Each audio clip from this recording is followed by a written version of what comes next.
അല്ലാതെ ഒരു മഹാബോറ്. ആരോ പറഞ്ഞു ഭാഗവതമാണ് ഈ കുറച്ചെങ്കിലും ഒക്കെ ഇത് കേട്ട് ശീലമുള്ളത് കൊണ്ട് ഇരുന്നാൽ മനസ്സിലാവുമായിരുന്നു. അതിപ്പോൾ നമുക്കും അറിയാം, കാരണം കുറേ കേട്ടിട്ടാണ് അത് ശീലമായത്. ഇതിങ്ങനെ തന്നെ പെട്ടിയിൽ അട്ടത്ത് വെച്ചുകൊണ്ടിരുന്ന അവിടെ ഇരിക്കുകയല്ലേ ഉള്ളൂ.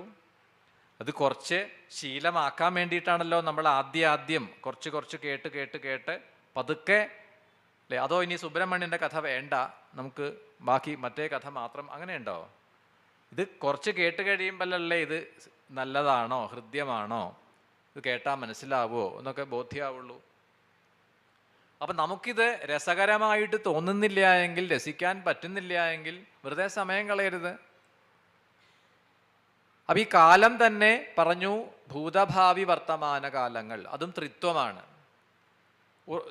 സമയം, ജാഗ്രത് സ്വപ്നം സുഷുപ്തി, ഇങ്ങനെ നോക്കിയാൽ ഈ പ്രകൃതിയിൽ ത്രിത്വമായിട്ടുള്ളതിൻ്റെ ഒക്കെ അതാണ് ശിവനെ സ്തുതിക്കുമ്പോൾ മൃത്യുഞ്ജയ മന്ത്രത്തിൽ പറഞ്ഞത് തന്നെ അതാണ്. ത്രയംബകം യജാമഹേ, ത്രയംബകനെ ഞാൻ യജിക്കുന്നു. ദേവിയെയും അങ്ങനെ നമ്മൾ വിശേഷിപ്പിക്കാറുണ്ട്, ത്രയംബകേ ഗൗരി. അതെല്ലാം ആ ത്രിത്വം എന്നതിനെ ഒന്നായി ചേരുന്നൊരവസ്ഥ വരും എപ്പോഴാണ്? ജ്ഞാനം. ജ്ഞാനം നമ്മളിൽ പൂർണ്ണമായി കഴിഞ്ഞാൽ പിന്നെ ത്രിത്വമില്ല, വേറെ വേറെ എന്നില്ല. ഈശ്വരനൊന്ന് വേറെ, ഞാനൊന്ന് വേറെ, അങ്ങനെയുള്ള ഭേദമില്ലാതെ ആയി തീരുമ്പോഴാണ് നമ്മളിൽ ആ ജ്ഞാനം അത് പൂർത്തിയാവുക. അല്ലെങ്കിൽ ജ്ഞാനത്തിൻ്റെ ഏറ്റവും ആ ഒരു ഉയർന്ന തലത്തിലാണ്, ആ ഒരു അവസ്ഥയിലാണ് ഈ ഏകീകരണ ഭാവം വരിക എന്നൊക്കെ പല രീതിയിൽ അതിനെ വ്യാഖ്യാനിക്കപ്പെട്ടിട്ടുണ്ട്. അവ വേലിനെ ധരിച്ചുകൊണ്ട് ഞങ്ങളുടെ മുന്നിൽ ദർശനം തന്നതായിട്ടുള്ള അവിടുത്തെ ഞങ്ങൾ നമസ്കരിക്കുന്നു, ഉപാസിക്കുന്നു.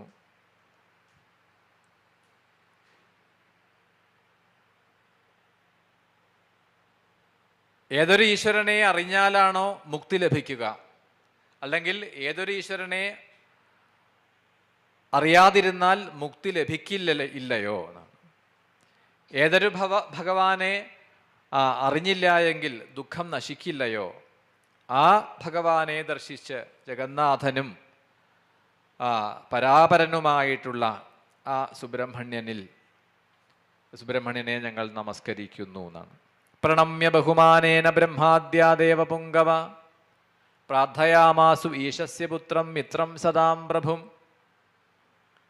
വിനിദ്ര പുണ്ടരീകാക്ഷ യുഗളോ ജഗദാംബതി ത്വം ത്വമനന്യശരണ പ്രപന്നാ ശരണം ഗുഹം ഉക്തമേതൽ സമസ്തം യൽശരീരം ചിതചിൽദ്വയം നിയാമകം ച സർവേഷാം വയം ഉപാസ്മഹേ ജ്ഞാത്വേരിയം ജന ശാന്തിം മേതി ഭൂതിപ്രദായകം ശക്തിയായുധം സർവശക്തി സമൃദ്ധം തമുപാസ്മഹേ ത്വയി ദൃഷ്ടേ ജഗന്നാഥ സുബ്രഹ്മണ്യപരാപരേ ഭിന്നാസ്യാൽ ഹൃദയഗ്രന്ഥി ഛിന്നാസുരു സർവസംശയ ശതാധികസുനാഢ്യാം ത്വം സംപ്രാപ്യ തുതുപാസക.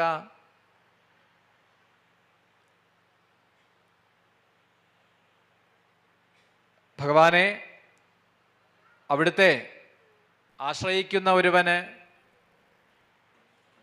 ഒരിക്കലും ഈ സംസാരം, ഈ ലോകജീവിതം അത് ക്ലേശകരമായിട്ട് തോന്നില്ല എന്നാണ്.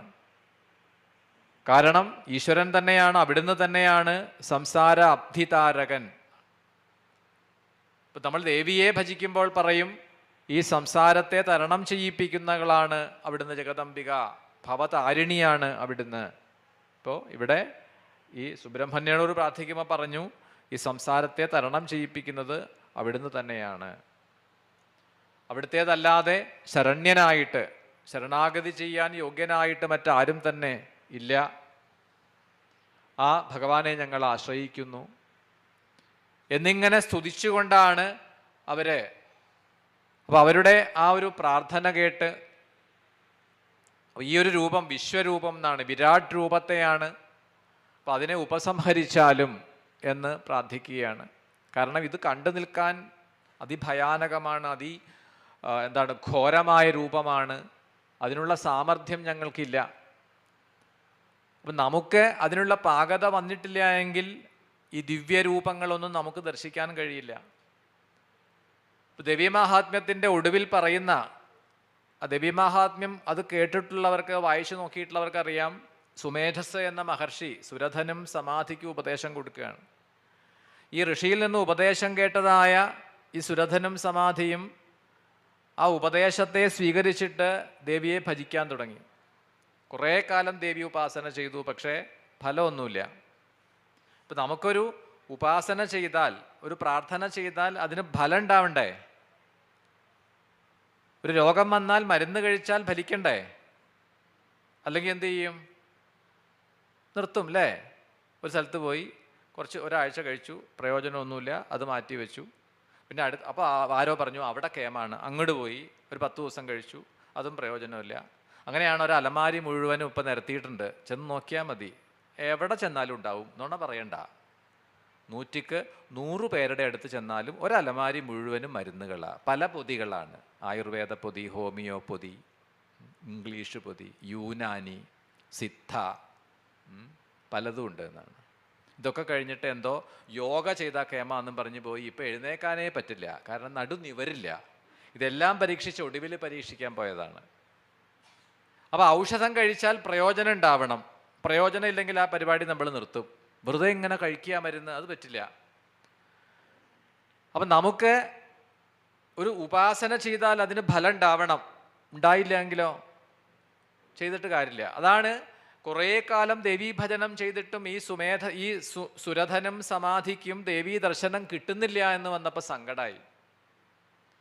അങ്ങനെ ഇരിക്കുമ്പോഴാണ് ഒരിക്കൽ രാത്രിയിൽ സ്വപ്ന ദർശനം ഉണ്ടായി എന്നാണ്. പ്രത്യക്ഷ ദർശനമല്ല, സ്വപ്നത്തിൽ. നമ്മളും പറയാറുണ്ട് ഇടയ്ക്ക് സ്വപ്നം കണ്ടു എന്നാണ്. അതിപ്പോൾ ഭഗവത് രൂപമൊന്നും ആയിരിക്കില്ല, നമ്മൾ സ്വപ്നം കാണുകയും മരിച്ചുപോയവരെയും ഒക്കെ ആയിരിക്കും. മുത്തശ്ശൻ വന്നു, മുത്തശ്ശി വന്നു, അല്ലെങ്കിൽ അങ്ങനെ മരിച്ചുപോയ ആരോ സ്വപ്നത്തിൽ വന്നു, അല്ലെങ്കിൽ ചിലപ്പോൾ സർപ്പത്തെ സ്വപ്നം കണ്ടു എന്നാണ്. അത് അധികമാണ്. ഈ കന്നി തുലാ മാസമായി കഴിഞ്ഞാൽ പിന്നെ ഇടയ്ക്കിടയ്ക്ക് സ്വപ്നത്തിൽ വരും. എന്നിട്ട് അതിൻ്റെ കാരണം നമ്മൾ പറയണത് സർപ്പത്തിന് കൊടുക്കേണ്ട സമയമായി, അത് കൊടുക്കാത്തത് കൊണ്ടാണ്. നമ്മൾ തന്നെ അതിനുള്ള സൊല്യൂഷനും കണ്ടുപിടിക്കും. ഇങ്ങനെ പല സ്വപ്നങ്ങളും കാണുന്നത് പോലെ ഇവർ സ്വപ്ന ദർശനത്തിൽ ദേവിയെ ദർശിക്കുകയും പക്ഷേ തൃപ്തിയായില്ല എന്നാണ്. കാരണം ഇത് പ്രത്യക്ഷ ദർശനം കിട്ടിയിട്ടില്ലല്ലോ. അപ്പോൾ അവർക്ക് പ്രത്യക്ഷ ദർശനം കിട്ടാൻ വേണ്ടി വീണ്ടും ഭജിച്ചു, എന്നിട്ടും കിട്ടാതെ വന്നപ്പോഴാണ് ഒടുവിൽ ഈ ശരീരത്തെ തന്നെ ഉപേക്ഷിക്കാൻ തീരുമാനിച്ചു. ഏറ്റവും ഒടുവിൽ ഒരു അഗ്നികുണ്ഡം ജ്വലിപ്പിച്ച് തൻ്റെ ശരീരത്തിലെ ആ മാംസഭാഗങ്ങളെ മുറിച്ച് ഹോമിക്കാൻ തുടങ്ങിയപ്പോഴാണ് ദേവി ദർശനം കൊടുത്തത്. അതെന്താ സൂചിപ്പിക്കണത്? ശരീരബോധം കൂടി നഷ്ടപ്പെട്ട സമയത്ത് എന്നാണ്. അത്രയും തീവ്രമായിട്ടുള്ള ശരണാഗതി ചെയ്തപ്പോഴാണ് അവർക്ക് ദേവീ ദർശനം സാധ്യമായത് എന്നാണ്. അപ്പോൾ ദിവ്യരൂപത്തെ ദർശിക്കാൻ നമുക്ക് പാകത വന്നിട്ടില്ല എങ്കിൽ നമുക്ക് അങ്ങനെയുള്ള അനുഭവങ്ങളൊന്നും വരില്ല. ചെറിയ ചെറിയ അനുഗ്രഹങ്ങൾ, നമ്മളുടെ പ്രാർത്ഥന സഫലാവുക, അത്രയൊക്കെ തന്നെ ഉള്ളൂ.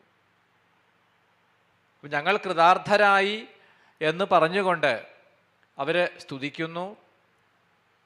ഒടുവിൽ അവരുടെ ആ അപേക്ഷയെ മാനിച്ചുകൊണ്ട് തൻ്റെ ആ വിരാട് രൂപത്തെ അവിടെ ഉപസംഹരിച്ചു. മുന്നേറ്റതുപോലെ തന്നെ ശിവകുമാരനായി, പാർവതി നന്ദനനായിട്ട് അങ്ങനെ കുട്ടിയായിട്ട് മുന്നിൽ നിൽക്കണു. എന്നിട്ട് പറഞ്ഞു ദേവന്മാരോട്, ഈ സ്തോത്രം കൊണ്ട് ആരെങ്കിലും എന്നെ സ്തുതിച്ചാൽ അവരുടെ ആ ആഗ്രഹങ്ങളൊക്കെ സഫലമാക്കിക്കോളാം എന്നിങ്ങനെ വരം നൽകി. പിന്നീട് അവർ ചോദിച്ചതായ വരങ്ങളൊക്കെ നൽകി എന്നാണ്. അപ്പം എന്താണ് വേണ്ടത്? അപ്പോൾ പറഞ്ഞു, ഞങ്ങളെ അങ്ങ് അനുഗ്രഹിക്കുകയാണ് എങ്കിൽ ദേവ സൈന്യത്തിൻ്റെ അധിപനായിട്ട്, സേനാപതിയായി, സേനാനിയായിട്ട് ഞങ്ങളെ പാലിച്ചാലും എന്നാണ്. അപ്പോൾ അതിനുശേഷമാണ് ഇനി സുബ്രഹ്മണ്യനെ സേനാനിയായിട്ട് അഭിഷേകം ചെയ്തു എന്ന് പറഞ്ഞുകൊണ്ട് തുടർന്നുള്ള കഥാഭാഗങ്ങളെ വർണ്ണിക്കുന്നത്.